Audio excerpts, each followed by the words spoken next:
Yo, what's going on? What's going on? You know what time it is. You know what time it is. You're locked in and loaded to the hottest podcast on the airwaves. This is the DLS, the Day Late Show. I go by one half of the flyest DJs in the mix. I go by E2 Smooth. I wish my co-host OG Penny was here, but we know she's getting that degree, and you know we love the graduates. So OG Penny, go ahead and bring that degree home, right? But listen, I'm gonna let y'all in on a little secret. Season 6, we doing something different, right? So y'all stay tuned and stay in the mix for it. But as you can see today, we not in the studio, we out on location. And what better way to kick it off than to break it on to Dallas' very own, Sock, South Oak Cliff. Hey man, we got some special things up our sleeve, y'all stay tuned. And again, congratulations to South Oak Cliff on winning the 2021 state championship. Let's go. Thank you for joining the DLS family. Taking time out of your busy schedule, to sit down and talk with us today. I know you got a lot, so let's just chop it up, man. Gotcha, no problem. All right, so just real quick, man, where did your passion for football start? Man, it started at the age of 4 when I first started playing. I used to always play on the older teams because my brother was 2 years older than me, so my dad didn't want us playing apart. So just that fire, that passion, just me when I was always the little one on the team. No one never gave me a shot, so it's like that fire and that passion just comes from that. So I could say when I started playing football at the age of 4, just being out there with the older guys, just challenging myself to see I can play with anybody on the field. Okay. So you say Pee Wee, so basically Pee Wee is where it started.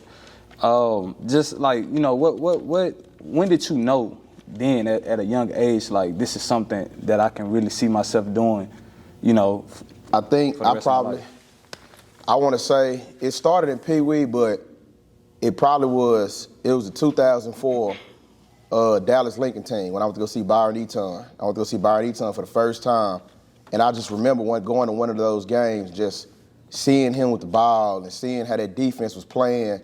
It just I was like, man, this is what I want to do. I said, it wasn't even college. It was like, I want to play high school football. I want to play for Lincoln. And it's crazy to come to find out. I know we're going to tap into it later. All the people that was at Lincoln, they all coached me at Skyline. So I want to say that 2004 Lincoln team, that's what made me realize, like, man, I want to play football. I want to play football at the highest level, which in my opinion was Texas high school football. I wasn't even thinking about college. Yeah. It was Texas high school football, man, at its best. Yeah, okay. So, boom, man, let's talk. Man, tell us about D. Spence, man. Who is Domenic Spencer? Mm-hmm. Where you grew up, talk to us. Man, I'm from Oak Cliff, grew up in Glen Oaks, but I got a lot of South Dallas in me. My pops, he from South Dallas, so I used to be in South Dallas a lot when I was little. My mom was from Oak Cliff, so I say, in my opinion, I got the best of both worlds. I got South Dallas in me, I got Oak Cliff in me. Half my family went to Sock, the other half of my family went to Madison and Lincoln. So that's what kind of molded me into the person I am. Went to Adele Turner in Oak Cliff and Glen Oaks, then went to Atwell. Then after Atwell, that's why I went to Skyline. I wanted to go to Lincoln, but I wanted to come to find out, like I said, all the coaches that was on that Lincoln staff in 04, they was at Skyline. So that's how I ended up at Skyline. But I'm just a youngster from Oak Cliff that dreamed big and made it happen. Because, man, honestly, you took the next question right out of my mouth because I was going to ask, since growing up in Oak Cliff, being in South Dallas, what just made you decide that prime factor that Skyline High School was going to be that school for you? Because, just seeing, like I said, I used to go to a lot of football games when I was little. So just seeing in 2004, Lincoln almost won the state championship. Then just keeping my eye, when my brother had an older brother, he went to Skyline. So then just keeping my eyes on Skyline, just seeing how they really came up out of nowhere. Skyline wasn't heard of or talked about until Coach Ty, Coach Samples, Coach Jones got over there. So when they got over there, they got Skyline rolling. And like I said, I remember a game, I want to believe, I maybe was in the 7th grade. I remember a game, they played Carter at Kincaid. Skyline, they never beat Carter. Coming for then, 2 hours later, you look up, Skyline winning 35-0. And that was against the good Dallas Carter. They the one, that's the last time that I think Carter was relevant, in my opinion. So, like I said, man, just seeing that passion and that like I said, that passion, at Skyline. That's what it just made me. I said, you know what, man, I want to go be a part of that. And it was a linebacker school, in my opinion, so I want to go be a part of that I want to go be a part of that linebacker tradition. Yeah. And I met you, 2012. Okay. And I remember the conversation we had in Miss Clark. Shout out to Miss Clark. Yearbook. I remember the conversation that we had, and you said that no matter what it was after the South Lake Carroll game, that you was going to find a way to bring a state championship back to Dallas. Yes, sir. Right? So talk to us, man. What was that journey like? Just coming from UCF to coming back home, coming back to SOC, and bringing that state championship back home. Man, it started, like I said, like you said, it started in 2012, or 2011, really. Talk to us about it. Like, what was that like, man? Man, it was an experience. That was something I always remember, us losing, my junior year losing 38-0 to DeSoto, and that whole offseason, it just was about redemption, just getting back to that moment. So we got back to that moment, and we beat DeSoto. So now we looking at each other in the locker room like, man, now what's next? What's next now? So then, as we just continued, we won the next week, 3rd round. We said, okay, man, well, maybe we can do something special. Then when that 4th round game came, no Skyline team has ever got past the 4th round. So we weren't even competing with the other team, which was the Woodlands. We was competing with the 4th round Ghosts. Yeah. So we said, you know what? Let's do something another Skyline team they never did. We won the 4th round game. Then we got to South Lake, and where everybody know what happened that game. I mean, I'm not going to sit here and say we got cheated, all that. The better team won. They capitalized on our mistakes. They didn't fold under pressure. The better team won. But after that game, like I told you in Miss Clark class, I said, dog, no matter what it takes, I'm going to bring the state championship back to Dallas, no matter what it takes. And then when I got to UCF, my goal was never to get to the NFL. Right. I used football so I get my scholarship, get my academics paid for, go to school for free, and I just did something I loved for 4 years, which is play football. But I knew when I walked off that field, my last game at UCF, I knew I wasn't going to the NFL. I said, you know what I'm going to do? I'm about to go ahead, pass the certification test. And then the crazy part about it, Coach Todd had just got the job in SOC. So I said, I'm going to go help him change it around, because I felt like I owed Todd, because he used to fight for me. When certain people at Skyline didn't want me to play, he used to fight for me. So I said, I'm going to go help Todd. I'm going to go change help change SOC around. And like I feel like I kept my promise to you. I said, man, I'm gonna bring a state championship to Dallas.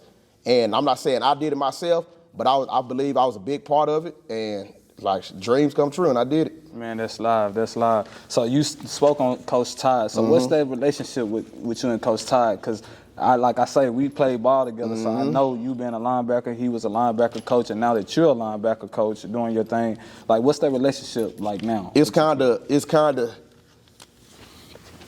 I won't say it's like father, son, because I got a pops, and I had my pops my whole life. It's kind of like big brother, little brother. Because even though he's like 20-some years older than me, but it's like he still coaches me. And I'm just not talking about football, I'm talking about life. Like when I do certain things or do this, he'll pull me to the side and like say, you can't do this. If you want to be a head coach one day, you got to do it like this, or you got to do it like that. Right. Just like he did me in high school. He's pulled me to the side like, leaders don't do it this way, leaders do it this way. So the relationship with Coach Todd been good, man. It's like I'm learning from the master. So if I'm learning from the master, I'm gonna be a better master one day. So like I said, just learn from him and taking his knowledge, him being around the game for 20 years. It's kind of like our stories are kind of similar. Because like I said, I used to watch the 2004 Lincoln team. He used to watch the 1988 Carter team. Yeah. He seen the Carter team win the state championship. I seen the Lincoln team lose the state championship. So it's like us putting our dreams and same goals on the same table and just laying it out on the line. It helped bring us a state championship. And like this his program, I work for him, and like I always tell my kids, man, and the players I coach, the respect I have for him, I would never let his program fail. It would never fail. If when I'm around it, I'm never gonna let it fail. I'm never gonna let it drop off. I'm gonna always give it 110%. That's live. So now that you, Coach Todd, y'all together, y'all doing big things here at South Oak Cliff SOC. What is it like? Just walk us through it. Like, what's the everyday thing that y'all do? Like talking to the kids, and you know what I'm saying. What's your everyday schedule? Everyday schedule. Wake up in the morning, come here. In the spring, off season, we normally have morning workouts for some kids that normally can't get out to school. We have morning workouts. Then, like I said, Coach Todd, this is why I got so much respect for Coach Todd. Coach Todd is one of the only coaches I know. He's a head coach, but he gets his hands dirty. Me and him, we wash all the clothes, we fold the clothes, we store the clothes. Like, he's not one of those head coaches that sits back in the office like, you guys do it. Nah, he get in the field and get his hands dirty with us. So, I mean, we do that we wash the clothes every day, practice clothes every day. And that's, also I'm a special education teacher. Okay. So, I do that every single day. But the crazy part about it, my special education kids, they love football. So when they see the kids walk by, they love interacting with the football players. So go up there, I teach them. After I teach them, after school, we come down. Either we have practice on the field, which, normally in the fall, but that off season, we come straight to the weight room. We get it in the weight room about an hour. Go outside, go outside, get some running in, track workout in, and then start over the next day. Basically, It's the same routine. It's a grind. It's an everyday grind that people don't see. People don't understand the hours that we put in. I'm not gonna just say myself, the hours we put in, the stuff you have to do outside of football. Yeah. You gotta counsel these kids, man. You gotta sometimes make sure kids get home. Sometimes these kids don't eat. Sometimes these kids don't have shoes. I'm not even gonna name how many times I done gave kids Jordans off my feet. Like, here, man, I go home with some slides, like, here, there you go. But it's all a part of the job. That's why I want to work here. That's why I love working here.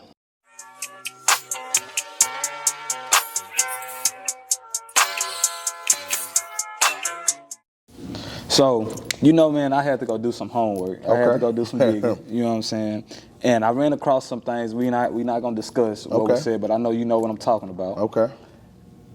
What inspired you to write that? What made you say, hey man, this is how this is how Texas football works, but we'll see you next year, and then to go back and to prove all the naysayers wrong?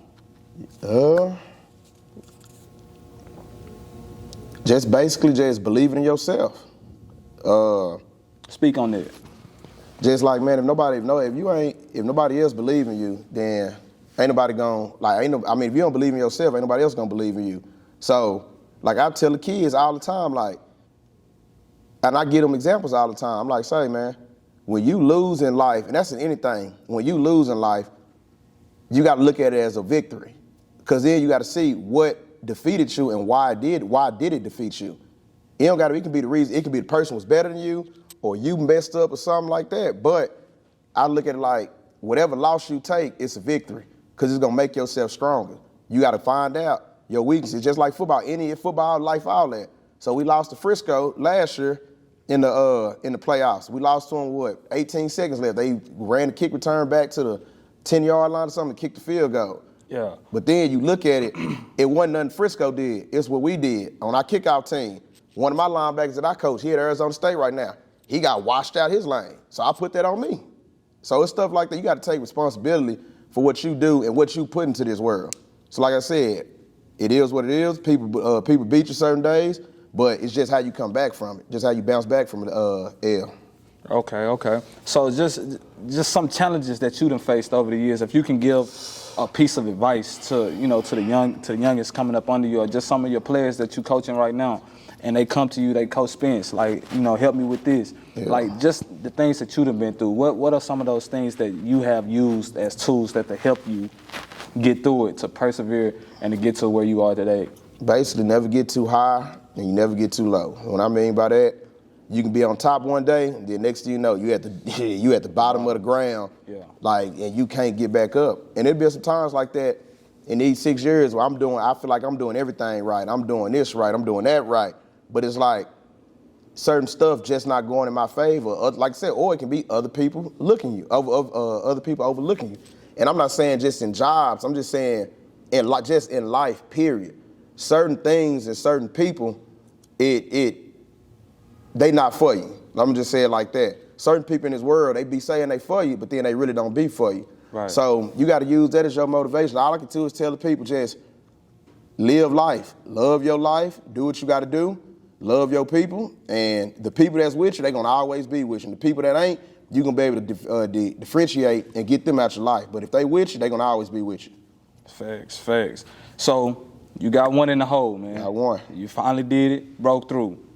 What's next for Domenic? Get number 2. And I'm staying. I ain't going nowhere. I'm staying right here at soccer. A lot of people been asking me, the Skyline job open. I'm like, I'm not applying for it. I'm not looking for. Wait a minute, hold on. So you wouldn't go back home? You wouldn't go back to your old alma mater? Not right now. Not right now? Not right now. I'm happy where I'm at. I feel that. Like I said, being the head coach, because Coach Todd give me a lot of power here. Like he said, I'm the head coach in my own position. Like I run my position group. That's my group. So it's like I'm the head coach of that group. And like I said, man, I love Skyline Dev. Got it tattooed on me. Love Skyline Dev. But right now, God got me a sock for a reason. I think the job ain't finished. It ain't finished. I just look at it like when my time is up here at SOC, I'm gonna know it. I'm gonna wake up in the morning and be like, all right, Dom, it's time to move on, time to get somewhere else. But right now, it's not up. Job ain't finished. We got to get number 2 now. Number two. All right, so we gonna leave it here. Okay. If you can look back and you can talk to the younger Domenic Spencer, if you can tell him anything, what would it be? Don't take stuff too personally. I think that messed me up and me being 27 now, getting old and mature, I don't take a lot of stuff personally, but I used to. And I can see that it used to rub off on some of my players too.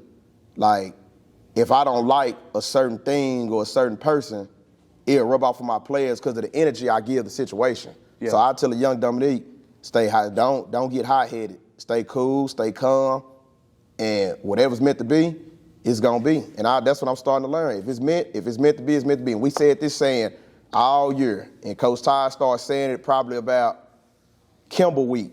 It's already written. No matter what happens, we're not saying we're gonna win the game. That's what we've been saying all year. Before we stepped out on the field in that state championship game, Coach Todd told the kids, no matter what you thinking right now, it's already written. So our kids took it as, oh, it's already written, we won. But sometimes you gotta see, it's already written in the future. It's already written what y'all gonna do with this podcast. Y'all probably gonna be on BET one day. It's already written. You never know. But we know it's a higher plan for us, and I know it's a higher plan for me. And that's what I tell the young Domenic, man, just stay calm, stay cool, cool and collected. Be positive at every situation, and you'll be fine. Okay. Just take us through that moment, man. What was it like finally being able to bust through that ceiling, hosting that state championship? What was that feeling like? It was the best feeling in the world. Like, I done played in the Fiesta Bowl. I done been to Division I. I done been across the country playing football. I done played. Let me give these people the facts. In college, UCF, University of Central Florida, 2-time conference championship man here, Fiesta Bowl. You coached 5 Division I players. Like you said, you've been through 4th round, 3rd round, 2nd round, 5th round. A lot of people can't say that. All-state 2 times. So your resume speaks for itself. And and the craziest part about it, all that, I used to always say, I'll put all that stuff inside a jar, put the lid on it, and give it to God if he just give me a state championship. So, I feel like I said, it was the best feeling in the world, man. After the locker room, and you can see the picture on my Instagram where I took it. I'm holding the trophy like Kobe in the shower. I promise you can ask my coworkers, I promise you. I just held the picture. I got the trophy, and we was in the shower, and I just was holding it.